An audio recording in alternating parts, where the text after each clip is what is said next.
The three cheapest countries to live in Latin America, if you're coming down with dollars and you want to live large, number one is Paraguay.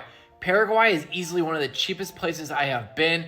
Go out for a three-course meal, tomahawk steak, it's like $20.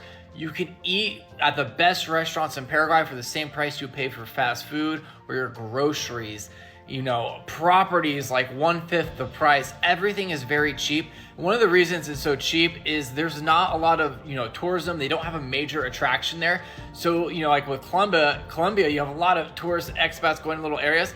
They don't have a touristy area. So like in the main parts of the city, it's extremely cheap, where you go to a lot of places that are supposed to be cheap, like, Buenos Aires, but it's actually still expensive because in the touristy areas, you're not getting, a good deal. Number two is Nicaragua with beaches and volcanoes, a beautiful landscape. If you come down with dollars, your exchange rate is very favorable. This place has not been overrun with expats and tourists yet. So when you come down there with dollars, you're the only guy down there. You can buy a beachfront house for $150,000.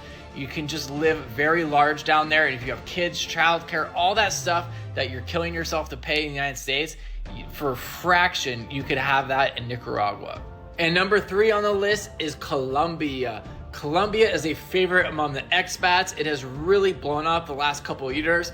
I remember going down there 7-8 years ago and there was no tourists, and just the dollar went so far. I spent a couple $100 in 2 weeks and I lived like a king. I couldn't believe the exchange rate. It was my first time, in Latin America, and I was like, this is incredible. This place is about to go blow up, and it sure enough did. It is a very popular destination.